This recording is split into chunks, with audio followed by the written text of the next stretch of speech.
Que veulent dire les courbatures après un jour de sport? Est-ce que c'est un signe que je travaille bien mes muscles ou est-ce un autre signe? Qu'est-ce que cela veut dire exactement? Alors, les courbatures, si tu veux, déjà, c'est un signe que tu as eu un bon étirement, on va dire, pour la partie musculaire. Tu as bien détruit des fibres musculaires. C'est-à-dire que si tu fais un entraînement avec des charges relativement élevées, ton niveau de force maximum, tu t'en approches, tu fais des négatives, des étirements assez accentués, en plus ceux qui rajoutent volontairement des étirements après la séance, eux, ils peuvent avoir beaucoup de courbatures. Deuxième cas de figure, la personne va s'entraîner à la brûlure. Tu sais, ces séries très très longues où ça brûle, par exemple les épaules et tout. Oui. Là aussi, tu peux provoquer avec tout cet acide présent qui va venir te ronger un peu là, et ben ça aussi va provoquer des courbatures. La brûlure musculaire, tout simplement, tu vois. Ok.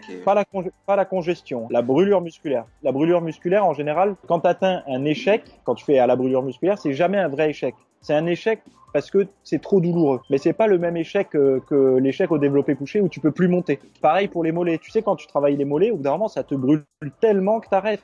Mais si t'avais pas cette brûlure, tu pourrais continuer. Donc ça aussi provoque des courbatures assez intenses, tu vois. Donc les courbatures, c'est pas uniquement musculaire. Il n'y a pas que le muscle qui courbature, qui est douloureux. Mais par contre, c'est sûr que avoir des courbatures le lendemain d'une séance, j'aime bien dire que c'est un bon indicateur, tu vois, qu'on a été soit suffisamment intense, soit qu'on a suffisamment cassé sa routine.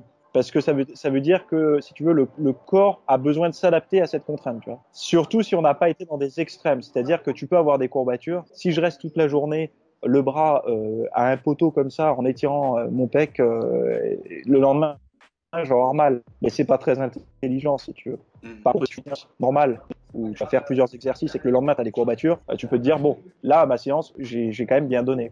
Mais il faut pas croire que si tu n'as pas de courbature, tu n'as pas déchiré de muscle non plus. Elles sont pas obligatoires, en fait, si tu veux. Mais on va dire que plus tu avances dans l'expérience, par exemple, plus tu as d'années de pratique, souvent les personnes disent, moi, j'ai plus de courbatures. Mais en fait, c'est parce qu'elles sont rentrées dans une routine. Tu vois, elles font toujours les mêmes exercices. Le corps, en fait, il s'est complètement adapté à leur forme d'entraînement, à leur traumatisme, etc. Donc, quelque part, il y a plus de dégâts. Par contre, ces personnes-là, tu leur dis, OK, maintenant, tu vas faire autre chose. Tu vas t'entraîner autrement, avec un autre protocole, tu vois. Et là, les personnes, elles redécouvrent les courbatures. Il y a un nouveau phénomène d'adaptation.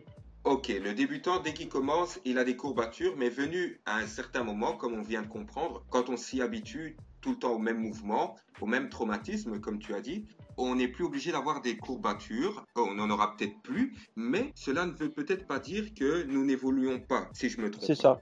Ok. Voilà. Après, de toute façon, la progression, comment elle se fait, c'est l'évolution des charges. Mhm. Donc, c'est-à-dire quand tu le contraindre plus avec du poids, on va dire, ou de faire évoluer le nombre de séries de répétitions dans le même temps donné, si tu veux, le Oui. même laps de temps. Parce que progresser en force à chaque séance, c'est impossible. Au début, tu peux, quand tu es vraiment en débutant pur, tu peux viser 1 kilo de plus sur les barres et tout, mais quand tu commences à devenir un peu expérimenté, tu te rends compte que c'est impossible. Et de toute façon, mathématiquement, c'est pas possible. Tu peux pas progresser si tu veux en force toute ta vie. Il y a un moment donné où non, ça passe plus. Tu vois, tu peux pas. Sinon, les mecs ils finiraient à pousser une tonne au développé couché. Voilà, c'est pas possible. Donc, tu dois, jouer sur plusieurs facteurs. Tu vois, augmenter une série, augmenter quelques répétitions pour pouvoir progresser, même quand ça progresse pas en termes de charge.